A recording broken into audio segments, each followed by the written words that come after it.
पूरी दुनिया को हंसाने वाले, लोगों के होठों पर हंसी लाने वाले राजू श्रीवास्तव जी का निधन हो गया है। आप ये न्यूज़ सुने होंगे, 40 दिन 40 डेज एम्स दिल्ली में रहने के बाद भी ये डेथ हुआ है। फेल हैं फिर भी बोल रहे हैं हम जो कर रहे हैं वो सक्सेसफुल है। आगे इसके बारे में हम बात करेंगे। ये नॉर्मल डेथ नहीं था, बट वो क्या बोले, ये नॉर्मल डेथ है। बट अगर नेचुरोपैथी आयुर्वेदा में छोटा सा कुछ हो जाए ना, ऐसे वो दिखाएंगे और चिल्लाएंगे जैसे कि एक ही न्यूज यही है और दूसरे कोई न्यूज है ही नहीं दुनिया में। डॉक्टर को पता है कि स्टंट सक्सेसफुल नहीं है, इसलिए तो अलग अलग स्टंट जो है टाइम टू टाइम आता रहता है ना। एक फेल हुआ तो दूसरा आएगा, क्योंकि बिजनेस तो है, ये कोई ट्रीटमेंट के वजह से नहीं आ रहा है, वो बिजनेस है। Those people are murderer, but jail नहीं हो रहा है और फांसी नहीं होता है, बस यही डिफरेंस है।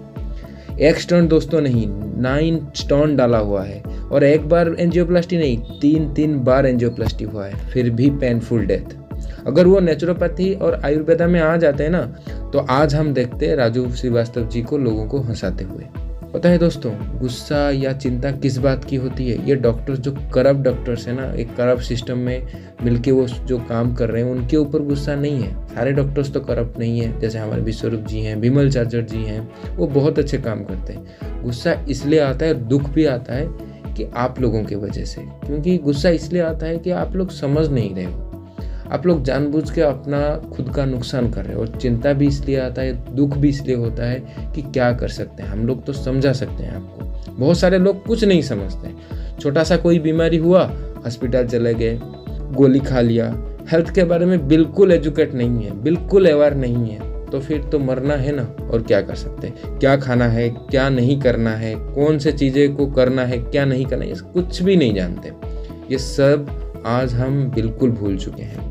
और सरकार क्या कर रही है, एम्स पे एम खोलते जा रही है और कितने सारे डॉक्टर्स निकल रहे हैं, फिर भी डेथ रेट कम हो रहा है क्या? और ज़्यादा बढ़ रहा है, बीमारी और ज़्यादा बढ़ रहा है, क्योंकि कहीं ना कहीं वो गलत डायरेक्शन में कर रहे हैं। ज़्यादा हॉस्पिटल होने से, ज़्यादा डॉक्टर्स होने से कम तो होना चाहिए ना बीमारी, फिर भी नहीं हो रहा है। दोस्तों, ये जो गैप है वो हमको ढूंढना पड़ेगा।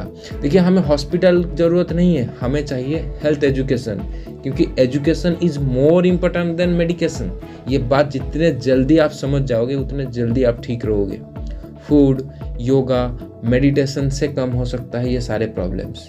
और अवेयरनेस चाहिए, अवेयरनेस कैंप हो सकता है, हम लगा सकते हैं, हेल्थ वेलनेस सेंटर्स कर सकते हैं। अगर सरकार, गवर्नमेंट अगर हर जगह हेल्थ वेलनेस सेंटर खोल देना, जैसे हॉस्पिटल बना के रखा हुआ है, तो ये हॉस्पिटल 5 साल 10 साल के अंदर अंदर बंद हो जाएगा। 1 साल में तो आधे बंद हो जाएंगे, क्योंकि सबकी पोल खुल जाएगी ना, और सब लोग भागेंगे, भाई इनको छोड़ो, इनको पकड़ो।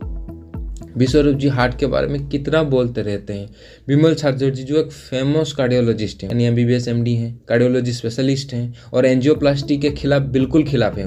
वो सावल में सारे बिना ऑपरेशन से कैसे लोग हार्ट की प्रॉब्लम से दूर रह सकते हैं वो करते रहते हैं। कितने ईजी तरीके से वो समझाते हैं, लोगों को ठीक करते हैं।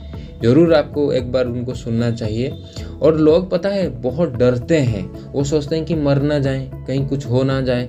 अरे भाई, जाने के बाद भी तो वही हो रहा है, लास्ट में तो वही होगा, और पहले से आप क्यों नहीं कर रहे हो सारे चीज़ें?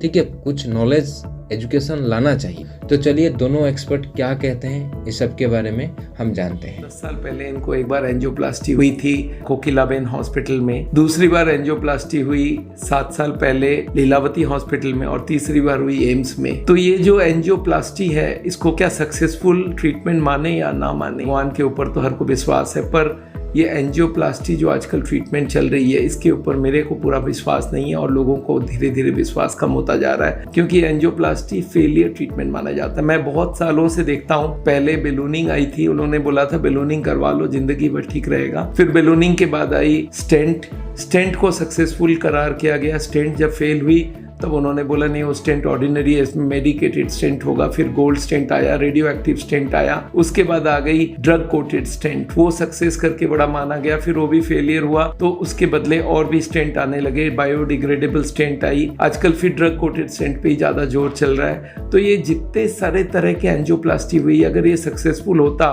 तो आज 3 बार क्यों एंजियोप्लास्टी कराना होता। मेरे पास ऐसे मरीज हैं जो 8 स्टेंट लगा चुके हैं, ऐसे मरीज हैं जो 15 स्टेंट लगा चुके हैं। तो मेरे को लगता है ये एंजियोप्लास्टी जो ट्रीटमेंट है ये बहुत ज़्यादा कारगर कुछ है नहीं, और इसी ही कारण से मैं लोगों को बोलता हूँ अगर एंजियोप्लास्टी करा भी लिया उसके बाद भी आपको लाइफस्टाइल चेंज करना बहुत ज़रूरी है। खान पीन, रहन सहन, कोलेस्ट्रॉल कम करना, ट्राइग्लिसराइड कम करना, ये बहुत ज़रूरी है। और यही हमारा मेडिकल साइंस का बैकग्राउंड है। मॉडर्न मेडिकल साइंस आज ऊपर वाले से हार रहा है, और यहाँ पे हमको लगता है कि हम नेचर के ऊपर ज़्यादा डिपेंडेंट हो तो अच्छा रहेगा। मैं हर हार्ट के पेशेंट को बोलता हूँ, चाहे एंजियोप्लास्टी हो भी गई हो, चाहे बाईपास हो भी गई हो, इसके बाद भी आपको 0 ऑयल का खाना खाना चाहिए, नॉन वेज बंद करना चाहिए, एक्सरसाइज करना चाहिए, स्मोकिंग वगैरह कम कर देना चाहिए, बंद कर देना चाहिए, और जितना हो सके अपने बॉडी वेट को मेंटेन करना चाहिए, स्ट्रेस कम लेना चाहिए, योग करना चाहिए।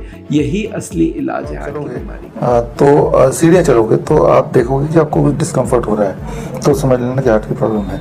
या जब आप कुछ सामान लेके चलते होगे तो देखा कि जब भी मैं सामान लेके चलता हूँ तभी मुझे दर्द का एहसास होता है, सामान छोड़ के चलता हूँ तो नहीं एहसास होता है, तो इसका मतलब हार्ट में दिक्कत है। इस तरह से आपका जो हार्ट है खुद ही इंडिकेट करेगा। पेन अगर स्पेशली जब आप कोई एक्टिविटी कर रहे होंगे, यहाँ से रेडिएट हार्ट से रेडिएट करके हाथ में जाएगा, बैक में जाएगा, चाहे दोनों हाथ में जाएगा, तो मतलब ये हार्ट की दिक्कत है। तो अगर आपको तीसरी मंजिल तक पहुंचना है और आपको दिन में बीच में 2 बार रुकना पड़े और सांसें लेना पड़े, तो देयर इज ए चांस कि ये भी हार्ट की प्रॉब्लम है।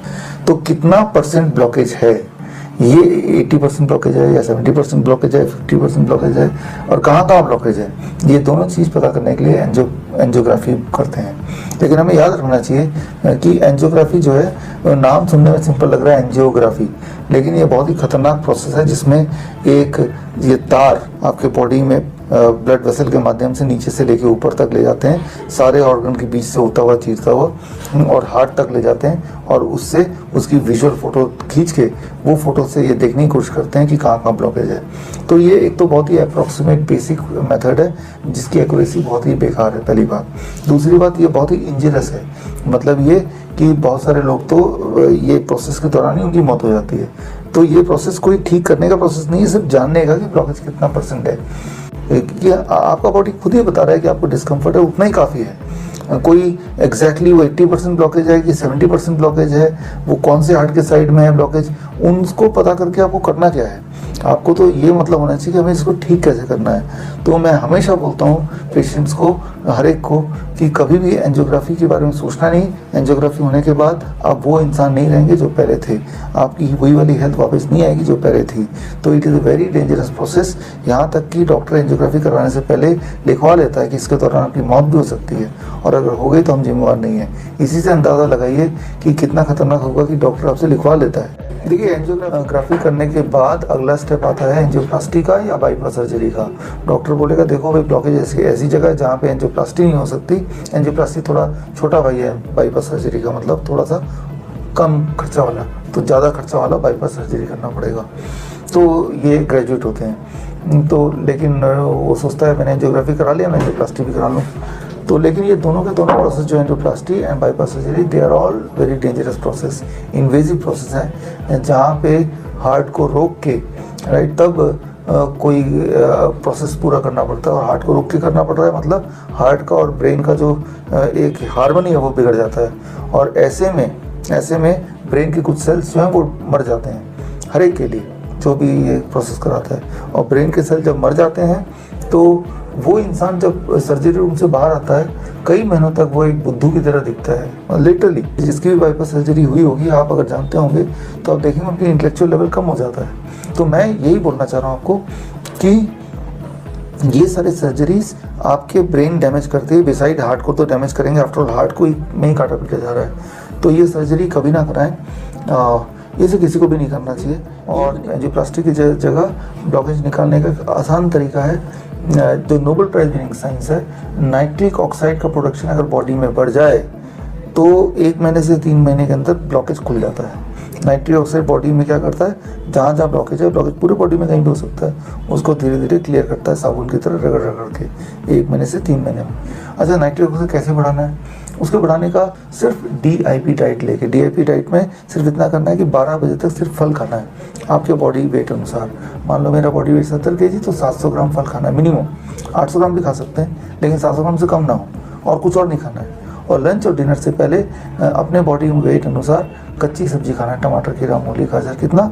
आपका बॉडी वेट इंटू 5। मेरा बॉडी वेट कितना है? 70 इंटू 5, 350 ग्राम लंच में, 350 ग्राम डिनर में। तो टोटल कितना हो गया? 700 ग्राम। मतलब ये कि मेरे लिए 700 ग्राम फल और 700 ग्राम ही कच्ची सब्जी पूरे दिन भर में खाना है। ये मेरा मेडिसिन हो गया। और 2 चीज़ छोड़ देनी है। एक चीज़ जो जानवरों से निकलती है ऐसा खाना, जैसे डेयरी प्रोडक्ट है, अंडा, मछली है, या फिर एक चीज़ जो फैक्ट्री से निकलती है, जैसे बिस्किट, ब्रेड इत्यादि। धूप में बैठना है 15 मिनट। इतना अगर आप कर पाएँ तो it takes about 1 months time. 1 महीने। कैसे पता चलेगा आप ठीक हो गए? बड़ा आसान है। दोबारा सीढ़ी चढ़ते देखिए कि मैं एक ही बार में चढ़ पा रहा हूँ क्या? दोबारा से वही उतना ही बोझ उठाइए। अब देखिए क्या दोबारा दर्द हो रहा है क्या? अगर इसका आंसर मिलता है नहीं, अब नहीं हो रहा, तो समझ जाइए वो ब्लॉकेज आपका बढ़ चुका है। तो बड़ा ही सिंपल है। ये अगर डायग्नोस करना भी आपका शरीर ही बताता है, ठीक हो गया तो भी आपका शरीर बताएगा, और हर बार बताएगा, हर बार ऐसा होगा। तो 1 महीने से 3 महीने की बात है, आप दोबारा ठीक